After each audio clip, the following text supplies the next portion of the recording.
احنا كده كده هننزل نشتغل. يعني انا عايز اقول لك قصه ان احنا نقعد 3 ايام عشان نعلمهم الادب ويظبطوا التسعيره، انت اللي هتخسر. انت مش مستحمل اصلا ان انت تقعد يوم اجازه. بتقعد يوم اجازه بتقول ايه اللي انا عملته في نفسي ده انا قعدت من البيت ما دخليش فلوس، وطول ما انا قاعد في البيت عاوزين مني فلوس وعايزين مني مصاريف. الفيديو بتاع النهارده ده احنا عملناه اكتر من مره، كل مره بنطلع نقول نفس الكلام، وكل مره بنتوقع زياده تسعيره برامج النقل الذكي بعد زياده البنزين، والحمد لله اللي بنتوقعه هو اللي بيحصل بعد كده. بس المره دي ممكن نضيف شويه حاجات.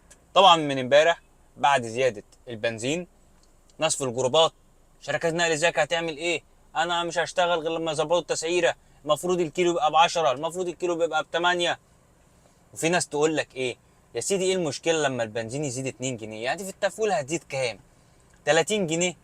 عايز المشاهد، المشكله مش في البنزين، المشكله على الزياده اللي مترتبه على زياده البنزين. فانت كده هتروح تشتري قطع غيار للعربيه هتلاقيها زياده، هتروح تعمل صيانه هتلاقيها زياده، هتفول عربيتك هتلاقيها زياده، هتشتري الحاجات اللي هي بتجيبها من السوبر ماركت ولا بتجيبها من اي حته هتلاقيها زياده. فمعنى كده ان زياده البنزين بيترتب عليه زياده كل حاجه. ده كده للناس اللي هي بتقول لك يا عم 2 جنيه مش قصه. نيجي بعد كده بقى للحته بتاعتنا بقى اللي هي شغل النقل الذكي والتسعيره، ونعمل ايه وايه إيه الحلول والكلام ده كله.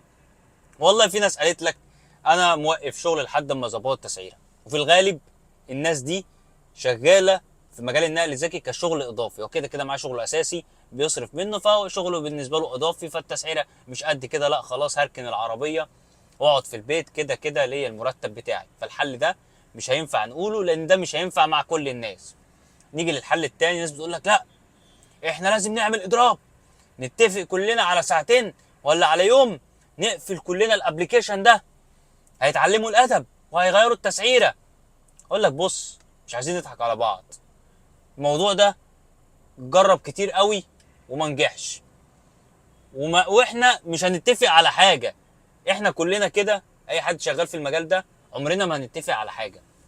انت بتدخل بتعمل اي حاجه في اي جروب، تلاقي الناس عماله تشتم في بعضيها، تلاقي ناس بتتابعك اصلا وبتتفرج عليك وهي ما بتحبكش، بتلاقي كل واحد برأي، ولا ده يقول لك ان نعمل كذا، ده يقول لك نعمل كذا. فقصة ان كلنا نتفق على رأي ده حاجة نستبعدها. وحتى لو اتفقنا للأسف مش كل الناس متابعة السوشيال ميديا، وده حصل في حكايات كتير، وبرضه كان في ناس بتنزل تشتغل. وخصوصا الإضراب في الفترة اللي احنا فيها ده هيكون فاشل جدا، لأن الطلب قليل. فالطلب قليل حتى لو عربيات ركنت، في عربيات تسد الطلب اللي موجود. فالفكرة دي برضه هنستبعدها. الفكرة الثالثة، وده يعني الحاجة اللي هي ايه ممكن نقول نشتغل عليها. واحد بيقول لك لا احنا نشتغل يا جماعة، بس نشتغل بالعقل وبالاصول، والرحلة اللي عجباني تمام، الرحلة اللي مش عجباني ما اخدهاش. وخلي بالك الزيادة دي للاسف على العميل اللي راكب معاك. العميل يعني برضو المعيشة عنده غالية والدنيا بايظة، فبرضو ايه محدش مستحمل ايه الموضوع ده. فانت تشتغل بس تاخد الرحلة المظبوطة والرحلة اللي سعرها كويس لحد ما يظبطوا التسعيرة. وهنتكلم برضو على التسعيرة هيظبطوها قد ايه بالظبط. والله رحلة على برنامج في تفاوض، حط السعر المناسب ليك في الرحلة، ولا اكتر من كده ولا اقل من كده. شغال على برنامج السعر الرحلة فيه ثابتة، والله احسب رحلتك كويس قبل ما تقبلها، لان معظم الرحلات ما بتبقاش بنفس تسعيرة، بالتسعيره متفاوته على بناء على العرض والطلب من العميل، والعربيات في المنطقه قد ايه والكلام ده كله. فاحنا كده كده هننزل نشتغل. يعني انا عايز اقول لك قصه ان احنا نقعد 3 ايام عشان نعلمهم الادب ويظبطوا التسعيره، انت اللي هتخسر. انت مش مستحمل اصلا ان انت تقعد يوم اجازه. بتقعد يوم اجازه بتقول ايه اللي انا عملته في نفسي ده انا قعدت من البيت ما دخليش فلوس، وطول ما انا قاعد في البيت عاوزين مني فلوس وعايزين مني مصاريف.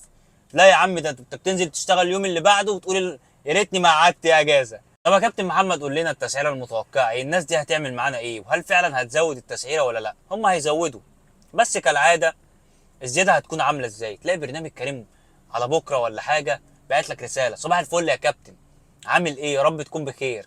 احنا زودنا لك التسعيره بنسبة 8% علشان زيادة البنزين الأخيرة اللي حصلت والكلام ده كله. تيجي بعدها شركه ديدي علشان اللي حصل احنا زودنا لك الرحلات بنسبه 10% وافرحوا وزقططوا وخلاص الدنيا هتحلو بعد كده. يجي بعد كده ايه برنامج اوبر يقول لك برضو نفس القصه، زودنا لك 8% ولا 10%، والنسبه كابتن متغيره زي ما قلت لك قبل كده ان هي من متوسط 17% ل 25% علشان ارباحك تزيد والكلمتين اللي هم ملهمش لازمه دول. وبنكتشف بعد القصه دي كلها ان برضه التسعيره ماشيه على العرض والطلب، كل ما الطلب يكون قليل كل ما التسعيره تزيد. يجي بعد كده برنامج اندرايف يقول لك بسبب زياده البنزين احنا زودنا الحد الادنى لطلب الرحله. اقول لهم بعد اذنكم رجاء احنا عاوزين الاوبشن بتاع ان العميل يقلل من تسعيره الرحله ده الغوه، او زودوا الحد الادنى بتاعه. يعني دلوقتي بيظهر لك رقم السعر الموصي بيه للرحله، ده متوسط سعر الرحله، بعد اذنكم العميل ما ينفعش يقلل عن السعر ده، بحيث حد شغال جديد، حد لسه مش يعني الطلب مثلا قليل وعايز ياخد له رحله وفي نفس الوقت ما يكونش ايه ظلم نفسه او حاجه، ياخد الرحله بسعر كويس. ده اللي احنا طالبينه منكم، وده الزياده اللي هتحصل في الفتره اللي جايه. واحنا برضو بعد الزياده دي هنحاول ان احنا كده ايه نشوف كل برنامج بعد الزياده اسعاره فعلا زادت ولا لا، وهنكون متابعين الكلام ده مع بعض. وكمان عايزكم اي حد عنده اقتراحات او حلول يقول لي عليها في تعليق، وتعمل لايك للفيديو ده وتشاره على اي منصه بتتكلم عن مجال النقل الذكي. اشترك في القناه لو انت على اليوتيوب، تابع لو انت على الفيسبوك. السلام عليكم.